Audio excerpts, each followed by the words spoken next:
अरे हज कैसे हो रहा उधर देखो यार, खाली जब कोई चला जाए हज हो जाएगा। मुझे लग रहा है कि ऐसा ना हो कि फजील अहमद भी त्यागी बनने के चक्कर में हो, लेकिन थोड़ा बहुत अपने घर में भी देख लेना चाहिए।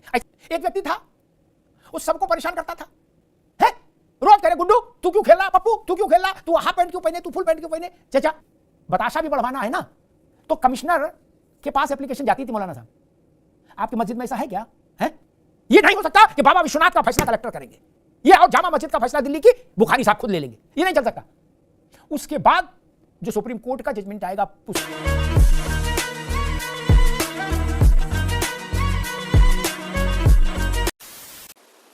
नमस्कार दोस्तों, शेखर की बात लाइव में आप सबका स्वागत है। उम्मीद करता हूं आप सब बेहतर होंगे। चाहे सत्ता हो, न्यायपालिका हो या मीडिया, हमारा लक्ष्य सत्य की स्थापना कर सनातन पर हो रहे लगातार प्रहारों का समुचित जवाब देना है, ताकि लोगों तक सही जानकारी सुगम व सरल माध्यम व भाषा में पहुंच सके।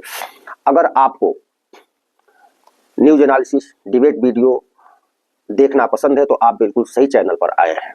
चैनल को बार बार न ढूंढना पड़े, इसके लिए चैनल को सब्सक्राइब कर लें और बेल आइकॉन को जरूर प्रेस कर लें, ताकि जब भी कोई नई वीडियो आए तो आपको उसकी सूचना तुरंत मिल जाए।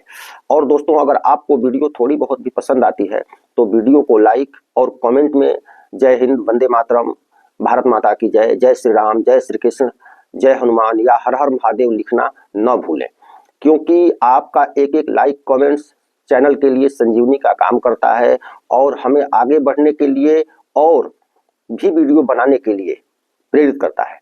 तो चलिए दोस्तों, फिर बिना देर किए चलते हैं हम लोग मेन डिबेट पर। चलिए शुरू करते हैं। बड़ी विचित्र स्थिति है। फजील अहमद की स्थिति क्या हो गई, उनको काशी कॉरिडोर में दर्शन की व्यवस्था क्या, इस पर उनकी सवाल है, बताओ। अरे हज कैसे हो रहा उधर देखो यार, मौलाना साहब हज मुफ्त में हो रहा है, हज मुफ्त में हो रहा है, खाली जब कोई चला जाए हज हो जाएगा। काशी में पैसा लग रहा है उसकी चिंता है। मैं समझ गया वसीम रिजवी क्यों त्यागी बने, मुझे लग रहा कि ऐसा ना हो कि फजील अहमद भी त्यागी बनने के चक्कर में हो। नहीं, क्योंकि ये काशी की तक चिंता जता आए हैं। कल ये ना कहेंगे मथुरा में पेड़े थोड़े हल्के थे हमने खाए हैं, पेड़ा में थोड़ा इलायची कम थी। हो सकता है इनकी चिंता वहां तक चली जाए, मैं स्वागत करता हूं, यह अच्छी बात है। अगर ये बदलाव है देश में तो अच्छा है। फजील अहमद काशी की चिंता करे, इससे अच्छा और क्या हो सकता है, करना चाहिए, लेकिन थोड़ा बहुत अपने घर में भी देख लेना चाहिए। ऐसा नहीं कि क्योंकि एक व्यक्ति था वो सबको परेशान करता था, सब में कुछ ना कुछ अंटशंट टाइप का, बच्चे परेशान रहते थे मोहल्ले के। मौलाना साहब एक दिन बच्चों ने कहा भाई इनका इलाज बांध दो चाचा का, क्या ये बहुत बवाल की है, फिर की बात कर देंगे हम, फिर आप रुक जाओ भैया। तो चाचा ने फिर कुछ कहा, उस दिन बच्चों का मूड घूमा हुआ था, तो बच्चों ने कहा कि चाचा आपके घर में ऐसा हो रहा, आपकी जानकारी में है? तो बोले चाचा कभी घर भी रहा करो, घर के बारे में भी चिंता किया करो, है आप तो हमारे मुस्तकबिल के लिए इतना चिंतित हो गए कि आपके घर में बाढ़ आ गई, आपको पता ही नहीं है। रोज कह रहे गुड्डू तू क्यों खेल रहा, पप्पू तू क्यों खेल रहा, तू हाफ पैंट क्यों पहने, तू फुल पैंट क्यों पहने। चाचा उनने के घर में तो देख लो वहां क्या हो रहा है, क्या। तब चाचा ने कान पकड़े, बोले ना अब उंगली नहीं करेंगे भैया, ना अपना देखो। लेकिन खैर फजील भाई है, चेतना संपन्न व्यक्ति है। मूल बात ये, दो बातें एक साथ नहीं चल सकती, हिपोक्रेसी नहीं चल सकती। जो भी समझदार लोग हैं वो इस बात को देखेंगे। जो आज मैं बहस लेके आया मौलाना साहब, आपने अपनी अब तक की उम्र में कभी ऐसा नहीं देखा होगा कि राष्ट्रीय स्वयंसेवक संघ के सरसंघ चालक ने कोई बात कही हो, उस बात के ऊपर कोई बात आई हो, नहीं सुना होगा। आज अगर इस बात आ गई तो आप इससे ताप का अंदाज करिए कि भारत के हिंदू मानस के अंदर ताप कितना है। सरसंघ चालक की बात भी संतों ने उससे अपनी नाइतफाकी जाहिर कर दी, छोटी बात है क्या। इसलिए रोके नहीं रुकती फिर चीजें, अन्यथा सरसंघ चालक की बात पर सब लोग सिर झुका के नहीं मान लेते, नहीं ना। संघ ने लाइन क्या ली, सोमनाथ से संभल तक हर सच को, हर सभ्यता के संघर्ष को, के सच को सार्वजनिक होना चाहिए। कुछ दरगाहें गिनाई गई, हो सकता दूसरे धर्म वाले भी कुछ गिना दें, मैं उस विवाद में नहीं पड़ रहा। मैं तो कह रहा हूं नपना एक होना चाहिए कि नहीं होना चाहिए मौलाना साहब? हाँ, होना चाहिए। मस्जिद से लेके चर्च से लेके मंदिर तक सब एक ही नपने से नापे जाने चाहिए। बौद्ध मंदिर भी बोल दूं नहीं तो फजील भाई नाराज हो जाएंगे, आजकल बुद्धों का वकालतनामा साइन किए हैं। तो कोई मंदिर हो किसी का, नियम एक होना चाहिए कि या तो कलेक्टर सबका मालिक, या तो कलेक्टर सबका मालिक होगा क्या, अन्यथा एक सवाल उठाया गया कि एक मंदिर बता दीजिए कि जहां पैसा सरकार को जाता हो। ये समझ नहीं है। काशी विश्वनाथ का ही सारा पैसा सरकार को जाता है, तिरुपति देवस्थानम का सारा पैसा। 2 बड़े मंदिर बता दिए, छोटे बताएंगे तो फिर वो फोन करिएगा तो 1000 बता देंगे। ठीक, मंदिर बांके बिहारी का मंदिर कब खुलेगा, दर्शन की अवधि कितनी रहेगी, ये डिस्ट्रिक्ट जज की कमेटी तय करती है मौलाना साहब ना, पुजारी नहीं। जज साहब के यहां जाना पड़ता है। और रामलला जब टेंट में थे और उसके बाद जब अस्थाई मंदिर में आए तो उनके प्रसाद में अगर एक बताशा भी बढ़वाना है ना तो कमिश्नर के पास एप्लीकेशन जाती थी मौलाना साहब। आपकी मस्जिद में ऐसा है क्या है कि मौलाना साहब को नया कपड़ा बनना है तो उसके लिए मस्जिद में जाए, कमिश्नर क्या एप्लीकेशन जाएगी? नहीं ना। तिरपाल में एक रस्सी बदलने का मसला मौलाना साहब कमिश्नर के यहां लटका रहा 9-6 महीने तक। मामला फिर सुप्रीम कोर्ट में आया, फिर कोर्ट ने कहा कि हाँ रस्सी बदलो, तो रस्सी बदली गई। और कितना नियंत्रण करोगे भाई? तमाशा बना के रख दिया हिंदुस्तान में। और जिसे देखो वो कह रहा है सारे अलग अलग नपने और सब संविधान के नाम पे झोंके पड़े हो, ठेले पड़े हो। कह रहे संविधान है, संविधान कहता है नपना एक हो, दृष्टि एक हो, समदर्शी व्यवस्था होनी चाहिए। मंदिर, मस्जिद, गुरुद्वारा, गिरजाघर सबके लिए एक व्यवस्था हो। या तो सबसे सरकार जाए, ये सब पर सरकार रहे। ये नहीं हो सकता कि बाबा विश्वनाथ का फैसला कलेक्टर करेंगे, मेयर में कमिश्नर काशी के आयुक्त करेंगे, ये और जामा मस्जिद का फैसला दिल्ली की बुखारी साहब खुद ले लेंगे। ये नहीं चल सकता मौलाना साहब, माफ करिए, ये नहीं स्वीकार है भारत को। दिल्ली की जामा मस्जिद बड़ी प्रसिद्ध जामा मस्जिद है क्या? वहां के तो इमाम भी विदेशी है, विदेशी है ना, आप तो जानते ही हो। हैं शाहजहां ने बुलवाया था इनको, घोड़ा भेज के बोले आ जाओ, खड़ामा तुरंत इधर। तो खैर उनका रंगरोगन भी लगता है कि विदेशी हैं, हमारे आप जैसा तो नहीं उनका रंगरोगन। तो मेरा मानना ये कि जामा मस्जिद के फैसले इमाम साहब करेंगे और काशी विश्वनाथ की, बाबा विश्वनाथ की फाइल कमिश्नर साहब की टेबल पर रहेगी।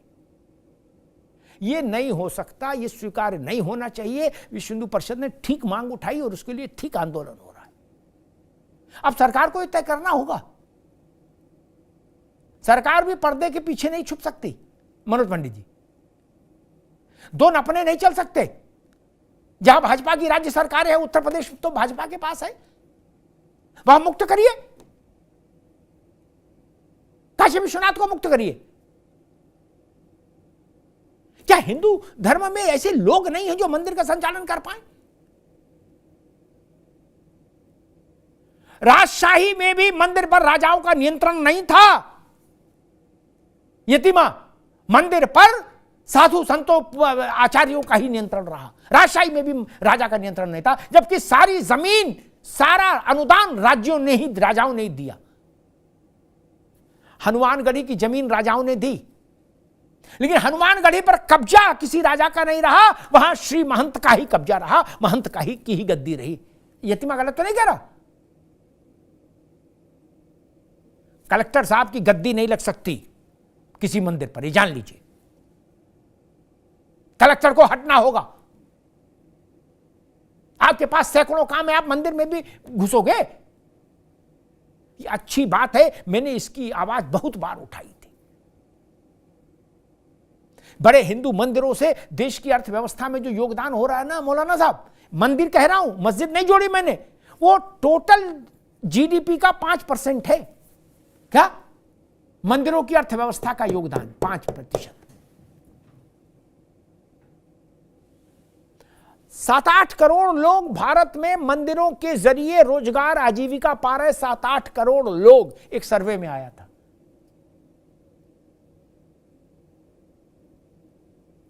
मध्यम एवं लघु उद्योग सेक्टर के बाद सबसे ज्यादा रोजगार यही मिल रहा है मौलाना साहब, मंदिरों से। एक मंदिर कम से कम 25-30 लोगों के जीवन यापन का आधार बनता है। यतीमा गलत तो नहीं कह रहा, छोटा मंदिर भी। अगर हिंदू समाज ये चाहता है कि उसकी पूंजी, उसका दान, उसका अर्पण उसके समाज की बेहतरी के लिए उपयोग में आए, तो इसमें कोई गुनाह है क्या? बाकी सब भी तो वही कर रहे हैं। चर्च अपना स्कूल खोलता है, अपना अस्पताल खोलता है, उसमें सरकार का कोई लेना देना नहीं होता, नहीं होता ना। सिखों के स्कूल है, उनमें सरकार का कोई लेना देना नहीं। मौलाना मनोज पंडित जी, मैं कह रहा हूं अच्छी बात है, लेकिन हिंदू पर सारे कानून लागू कर दोगे क्या? ये तर्क स्वीकार नहीं होगा ना। और बात कड़वी है लेकिन सच है, फोड़े के ऊपर कंबल डालने से फोड़ा ठीक नहीं होता। और यह भी सच है कि जब तक फोड़ा रहेगा तब तक चैन नहीं रहेगा मौलाना साहब ना। जो लोग सो कॉल्ड चैन ढूंढ रहे हैं ना, उनसे मेरी इल्तजा है, फोड़े में चीरा लगवा लीजिए, पस निकल जाएगा, फोड़ा सूख जाएगा। लेकिन फोड़े में पस रहेगा तो चैन नहीं रहेगा। ये युद्ध चलेगा, ये युद्ध मन में चले, सड़क पर चले, अदालत में चले, कहीं चले, राजनीति में चले, लेकिन चलेगा, ये जान लीजिए। 500 वर्ष अयोध्या का संघर्ष चला ना। दुनिया के किसी इतिहास में आप देखिए, किसी धर्म स्थल के लिए 500 वर्ष तक कंटिन्यूअस संघर्ष नहीं हुआ होगा। अयोध्या के लिए की हुआ। इसलिए जो लोग ये सोचते हैं कि भूल जाएंगे, मिट्टी डालो, पर्दा डालो, वो लोग गलतफहमी में हैं या बचकानी बात कर रहे हैं। राष्ट्र कुछ नहीं भूलता, उसको अवसर की प्रतीक्षा होती है। अवसर आया तो रामलला का प्राकट्य हो गया। 1949 अवसर आया तो इस साल जनवरी में 22 जनवरी को रामलला का दिव्य नव्य भव्य मंदिर विराजित हो गया। और जो लोग संविधान की कॉपी लेकर हमेशा चलते हैं, उनको अदालतों से इतनी चिढ़ क्यों है आजकल? बोले मुकदमे क्यों दायर हो रहे हैं? अरे कोई तर्क हुआ? मुकदमे क्यों दायर हो रहे हैं? क्यों मुकदमा आदमी को करने का अधिकार नहीं है? बोले सर अदालतें हस्तक्षेप क्यों कर रही हैं? क्यों भाई नहीं करें? अदालतों के पास कोई अर्जी जाएगी तो आदेश नहीं देंगे। और तीसरी बात मैं कहूंगा कि देश के इतिहास के लिए एक बड़ा क्षण आने वाला है मनोज पंडित जी। सुप्रीम कोर्ट में मोदी सरकार को यह लिखित में शपथ पत्र के साथ बताना होगा, ये मंच नहीं होगा राजनीति का, चुनावी भाषण नहीं, एफिडेविट देना होगा कि पूजा स्थल कानून पर हुकूमत हिंदुस्तान क्या सोचती है। कानून अच्छा है, खराब है, हटना चाहिए, रहना चाहिए, इसमें तब्दीली होनी चाहिए, ये सीधे सपाट बताना होगा। आज बताओ, कल बताओ, सूर्य उत्तरायण में हो जाए उसके बाद बताओ, लेकिन बताना तो होगा। यतीमा नहीं, बहुत समय तक अब बचाव का पर्दे के पीछे रहने का नहीं, अब तो पर्दा अनावृत होगा, पर्दा हटेगा। देश जानेगा कि उसकी सरकार ने पूजा स्थल विधेयक पर क्या शपथ पत्र दिया है देश की सबसे बड़ी अदालत में। उसके बाद जो सुप्रीम कोर्ट का जजमेंट आएगा उस वर्शिप एक्ट पर, वहां से देश के लिए धार्मिक स्थलों के संदर्भ में एक, मैं कहूंगा वो मील का पत्थर होगा वो जजमेंट। वहां से ये तय होगा कि इन लड़ाइयों का हश्र क्या होगा, जो लड़ाइयाँ मन में चल रही हैं, सड़क पर चल रही हैं, ये संभल में चल रही हैं। धन्यवाद।